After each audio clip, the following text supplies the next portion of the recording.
हमारी जो खास पेशकश है वो खास इसलिए है क्योंकि हम आपको आज मिलवाने वाले हैं एक ऐसी डेयरिंग महिला से जो सांपों को पकड़ने में माहिर है। सही सुन रहे हैं आप, जो स्नेक कैचर है, लेकिन अभी तक 900 से ज्यादा सांपों का रेस्क्यू कर वर्ल्ड रिकॉर्ड वो बना चुकी हैं। दरअसल इनका नाम है अजीता पांडे। ये छत्तीसगढ़ के बिलासपुर की रहने वाली हैं और कोविड के दौरान, सिर्फ कोविड के दौरान इन्होंने 900 से ज्यादा सांपों को रेस्क्यू किया है। और ये भी कहा जाता है कि सांपों के साथ ये खेलती है, उनकी दोस्त बन गई हैं। अजीता को आप देख रहे हैं। अजीता, बहुत स्वागत है न्यूज नेशन पर आपका। धन्यवाद। इतनी हिम्मत लाई कहाँ से हैं अजीता आप?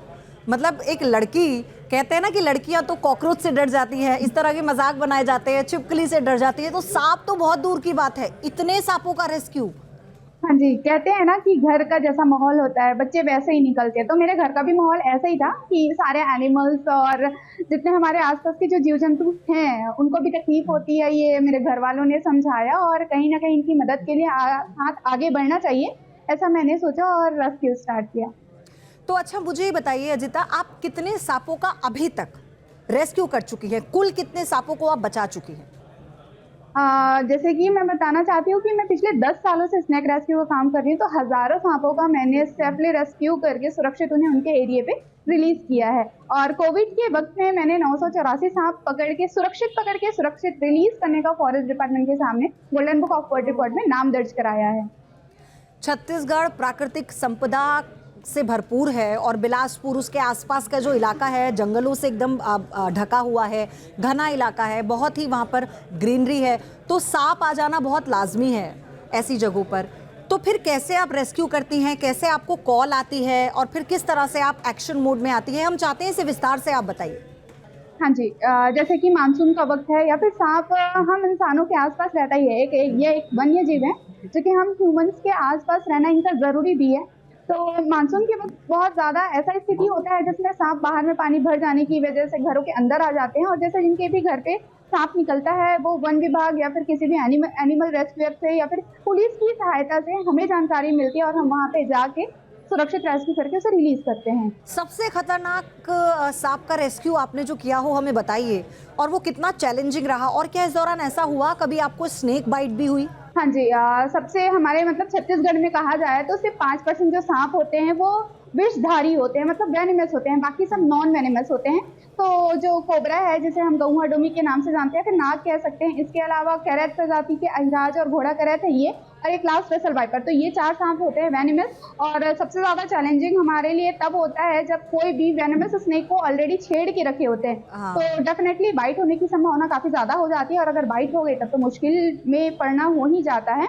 और दूसरी बात, मैं सबसे जरूरी बात यही कहना चाहूंगी कि बाइट हुए हैं उस स्थिति में जब हम जाते हैं रेस्क्यू के लिए, और रेस्क्यू में बुलाने से पहले ही या फिर बुलाने के बाद हमारे पहुंचने से पहले ही सांपों को छेड़ के या फिर फोरेट मिट्टी, तेल, धुआं वगैरह डाल के रखे होते हैं।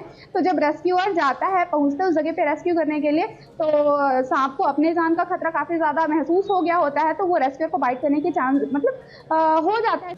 अच्छा, आप ये बताइए कि कितना समय लगता है, अगर जैसे कोबरा है जैसे आप बता रही हैं, और जो आपने जिन प्रजातियों के बारे में बताया जो जहरीली हैं, अगर वो किसी को काट ले तो कितना समय लगता है कि आपके पास है कि आप अपना इलाज करा लीजिए, फौरन डॉक्टर के पास पहुंचिए?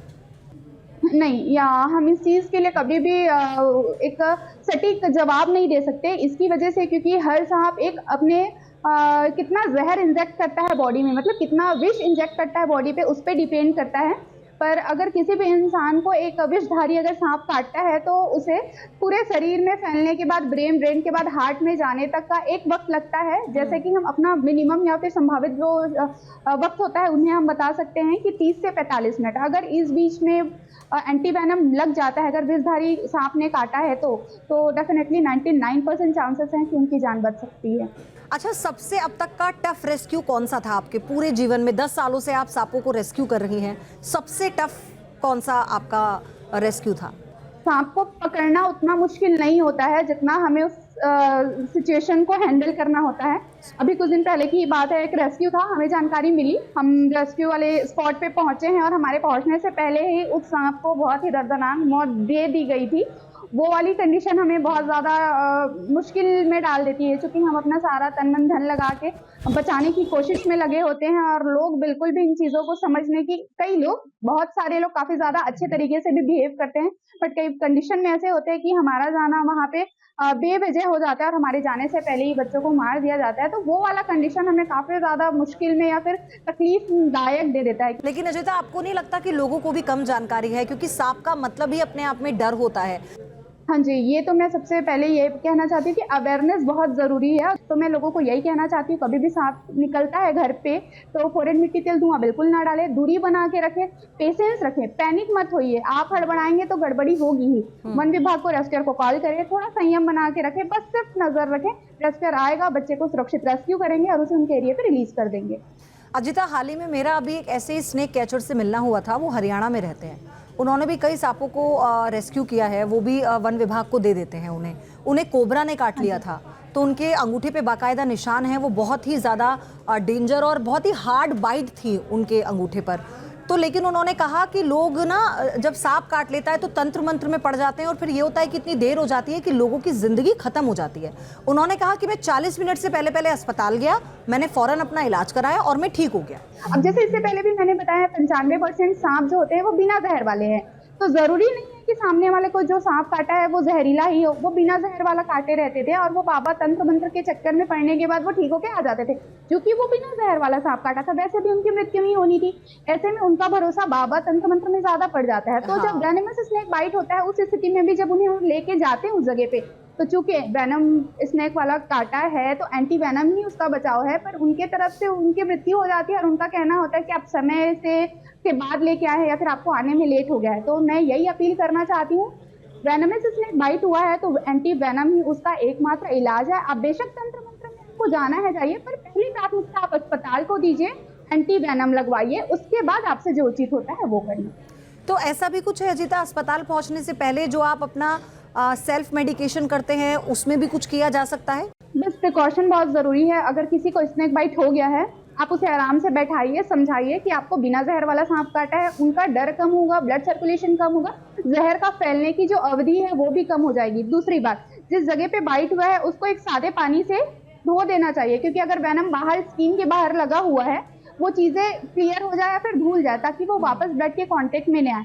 तीसरी बात, जैसे पिक्चर्स पे दिखाते हैं मूवीज वगैरह में कि क्या करना चाहिए, तो जो मूवीज में दिखाते हैं वो तो बिल्कुल नहीं करना चाहिए। ना ही उस जगह को चूसना चाहिए, ना ही उस जगह पे चीरा लगाना चाहिए, और ना ही बहुत टाइट से बांध देना चाहिए, क्योंकि इससे वो जिससे बाइट हुआ रहेगा उसको और ज्यादा तकलीफ होगी। बांधना कैसा है, जैसे अपन क्रैक होता है हाथ वगैरह, तो क्रैक बैंडेज हम एस के आकार पे बांधते हैं, वैसे ही बांधना चाहिए। और मैं एक सलाह मैं देना चाहती हूँ, एडवाइस देना चाहती हूँ कि आप प्राथमिक उपचार करने के चक्कर में अपना 20 मिनट, 30 मिनट, 40 मिनट वेस्ट बिल्कुल मत करिए। इतना काम करने के बाद आप शांति से पेशेंट को गाड़ी में बैठाइए, बिना हड़बड़वाए, बिना पानी पिलाए, जिसमें ब्लड सर्कुलेशन बहुत ज्यादा तेज ना हो। ऐसी स्थिति में सीधा अस्पताल लेके जाइए। समय रहेगा तो आपकी जिंदगी रहेगी। आप जितना ज्यादा लेट करके जाएंगे, कॉम्प्लिकेशन उतना ज्यादा बढ़ेगा। लेकिन मैं आपसे ये भी एक आखिरी सवाल में जानना चाह रही थी, अगर घर में सांप दिख जाए, वर्क प्लेस पे सांप दिख जाए, तो स्नेक कैचर को कॉल करते वक्त उसके बाद आपको क्या किसी तरह का ट्रीटमेंट उस सांप को देना चाहिए? क्योंकि मैंने कई केसेस में ये भी देखा है कि गर्मी बहुत होती है सांपों के अंदर, तो उन्हें उनके एग्रेशन को शांत करने के लिए उनके सर पे पानी डाल दिया जाता है, इससे वो थोड़ा फ्रेंडली हो जाता है। तो क्या ऐसे कुछ और चीज़ें हैं जो हमें करनी चाहिए?